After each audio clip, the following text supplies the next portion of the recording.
Karena gue orang Batak, dalam budaya Batak, kita ini mengakhiri tahun selalu ada acara berkumpul bersama.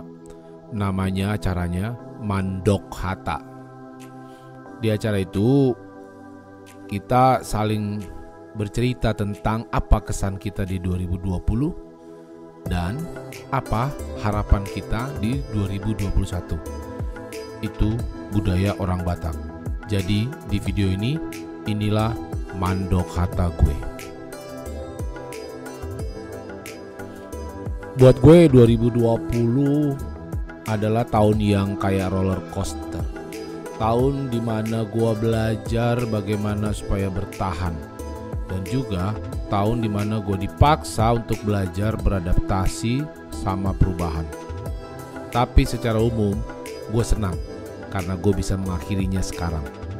Diawali dari bulan Januari 2020, gue bisa bikin kelas online pertama gue. Gue seneng banget dengan hasil itu. Mau lu bilang jelek, mau lu bilang kurang, bodo amat. Tapi gue happy dan bahagia. Akhirnya gue bisa bikin sebuah kelas online gue. Namanya Hidup Gue, Cara Gue, Mimpi Gue, yang akan terus gue kembangkan. Lalu gue bisa launching kira-kira di pertengahan Januari. Dan selama 2 minggu itu penjualannya menurut gue happy. Penjualan yang bagus sampai akhir Januari itu terus berjalan dengan baik sampai di pertengahan Maret. Gue senang banget dan gue merasa optimis, penuh semangat. Wah, bagus ini. Wah, bakalan mantap penjualan gue.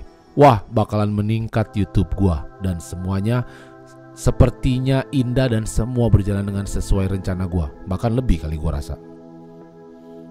Tiba-tiba pertengahan bulan Maret kira-kira datang si Corona. Dan ini bikin semua menjadi kacau balau. Di awal Corona itu penjualan gua langsung nol. Dan bukan saja hanya di YouTube ini, tetapi di seluruh pekerjaan gue. Karena gue pengusaha, gue banyak beberapa usaha gue yang lain, dan gue kena dampak Corona ini. Gue bingung, gue pusing selama 3 bulan itu. Gue bengong, kerjaan gue hari-hari bengong, dan gue sibuk bagaimana supaya gue bisa bertahan hidup. Sepertinya gue menghitung mundur, berapa bulan lagi gue bertahan, berapa bulan lagi gue bertahan sampai bulan Desember. Apakah gue kuat sampai akhir tahun begini terus? Apa yang akan terjadi ke depan gue gak ngerti. Dan terus terang gue pusing banget masa itu. 3 bulan lah ini gue jalanin, gue hanya bengong dan mungkin tidak melakukan apa-apa dalam pekerjaan gue. Biasanya karena gue udah bingung dan stres, jadi banyak berdoa gue. Gue berdoa, gue bilang gini, Tuhan, kenapa begini jadinya? Udah dikasih enak 2 bulan pertama, kenapa sepertinya kok gelap ke depan? Apa yang mesti gue perbuat? Dari berdoa itu akhirnya gue simpulkan, sepertinya Tuhan sudah menutup pintu. Semua rencana gue ini harus berubah. Ini bukan pintu lo, ditutup sama dia. Gue saat itu berpikir, apa artinya Tuhan menutup pintu ini? Sampai akhirnya gue berpikir bahwa sepertinya Tuhan menunjukkan jalan, bahwa lu harus bukan di pintu ini untuk sukses. Lu harus jalan ke pintu yang sana, pintu yang lain, ke cara yang lain. Hal itu membuat gue, karena gue setup pemikiran gue begitu, membuat gue muncul keyakinan gue yang baru. Oh iya ya, Tuhan kasih cara bukan dengan di pintu ini kau akan maju, tetapi di pintu yang lain. Stop, coba di sini dan cobalah hal baru. Cobalah hal baru dan tetap maju. Gue yakin, gue bangkitlah keyakinan gue bahwa gue pasti mampu membuat hal apapun yang terjadi. Karena sekarang suasananya pandemi mulailah berawal dari keyakinan gue itu, hasil doa gue, hasil pergumulan gue itu, mulailah gue mencoba banyak hal baru. Mulailah gue buka internet, gue baca hal-hal baru. Oh, sekarang tuh bentuknya online course. Oh, sekarang tuh bisa belajar dari online. bisa jualan dari online, sekarang dan segala macam isinya.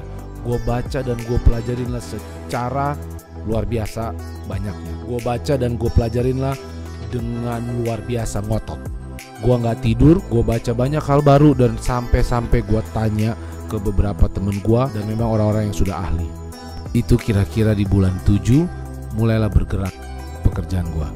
Gue ciptakanlah sebuah webinar, rangkaian webinar yang baru, dan di situ gue making money dan orang happy.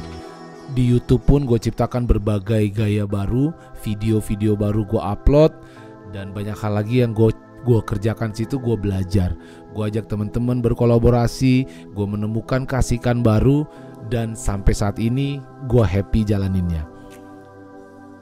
Di tengah-tengah gue lagi bekerja dengan penuh keyakinan itu, gue dapat kabar gembira. Di bulan November resmilah gue mencapai 100.000 subscriber. Sesuatu yang gue rasa luar biasa, sesuatu yang sangat membuat diri gue tambah yakin lagi, sangat membuat diri gue untuk mendorong lebih keras lagi bekerja. So, dukungan dari lo semua dalam kesempatan ini gue mengucapkan terima kasih sebesar-besarnya. Di bulan Desember ini gue lebih banyak bersyukur karena tanpa gue sadarin gue mampu melewati semua kesulitan ini dengan baik, dengan penuh keyakinan, dan dengan penuh rasa optimisme, dengan penuh rasa percaya diri. Akhirnya gue bisa sampai di akhir tahun ini. Bagaimana harapan gue di 2021? Gue memiliki sebuah rencana yang besar. Gue merasa sudah belajar banyak hal baru. Gue merasa lebih strong daripada gue sebelumnya. Gue merasa mampu bertahan di keadaan yang menurut gue paling sulit yang pernah terjadi dalam hidup gue. Gue juga banyak membuat hal baru, gue banyak menciptakan hal-hal baru, menciptakan kebiasaan baru, menciptakan gaya hidup baru selama tahun 2020 ini. Sehingga gue menatap 2021 dengan mata terbuka, dengan mata yang fokus tertuju kepada mimpi-mimpi gue, dan juga gue memiliki rencana-rencana besar yang siap gue laksanakan di 2021. Gue percaya dengan sebuah keyakinan yang kuat, maka gue dan lu semua mampu mencapai hal-hal besar, mampu mencapai mimpi-mimpi kita semua di tahun 2021. Biarlah yang terjadi di tahun 2020 menjadi sebuah kenangan indah. Kita tutup buku dan kita fokuslah kepada hari ini dan apa yang kita lakukan sepanjang tahun 2021. Inilah Mando Kata gue. Kalau lo mau share apa Mando Kata lo, gue pengen denger melalui komen di bawah ini. Maju terus bos, miliki keyakinan kuat dan jangan pernah menyerah. Hidup gue, cara gue, mimpi gue. Thank you bos.